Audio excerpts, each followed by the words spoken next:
సీతాకాంత్ అభి కోసం రిసార్ట్ కొంటున్నాడని సందీప్ శ్రీలతతో చెప్తాడు. రామలక్ష్మిని అభికి దూరంగా ఉంచడం కోసమే ఈ రిసార్ట్ కొని తనకి ఇచ్చేస్తే అభి అంతటితో రామలక్ష్మి వదిలేస్తాడని ఇక వీళ్ళిద్దరూ మాట్లాడుకుంటూ ఉంటారు. అయితే సందీప్కి శ్రీలత ఏం చెప్తుందంటే అవన్నీ ఫేక్, నిజం కాదు. అభిని ఏదో కుట్రలో ఇరికించడం కోసం ఇలా చేస్తున్నాడు, అది నాకు బాగా అర్థమవుతుందన్నట్టు చెప్తూ ఉంటారు.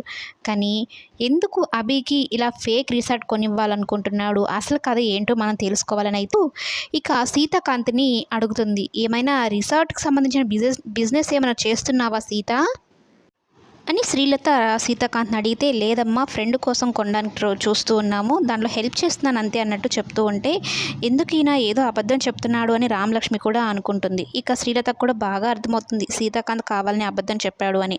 అయితే రామలక్ష్మి ఆ డాక్యుమెంట్స్ని చూసేస్తుంది. ఇంకా అంతలోనే సీతాకాంత్ వచ్చి వాటిని తీసుకుంటాడు. అవును సార్, మీ అమ్మకి ఎందుకు అబద్ధం చెప్పారు రిసార్ట్ గురించి అంటే, అవన్నీ కొన్ని బిజినెస్ ట్రిక్స్ ఉంటాయి, స్ట్రాటజీస్ ఉంటాయిలే, అవి అర్థం కాదు, ఇంట్లో వాళ్ళకి కూడా కొంతమందికి చెప్పకూడదు, పని మొత్తం పూర్తయ్యాక చెప్తాను అన్నట్టు చెప్తూ ఉంటే ఇక రామలక్ష్మి సీతాకాంత్ని పొగుడుతూ ఉంటుంది. మీ దగ్గర అసిస్టెంట్గా ఉండాలి సార్, మీ దగ్గర చాలా విషయాలు నేర్చుకోవచ్చు, బిజినెస్లో ఎలా ఉండాలో ఏంటని తెలుసుకుంటే మిమ్మల్ని మించిపోవచ్చు అన్నట్టు చెప్పి నవ్వుతూ సరదాగా సీతాకాంత్తో ఉంటుంది.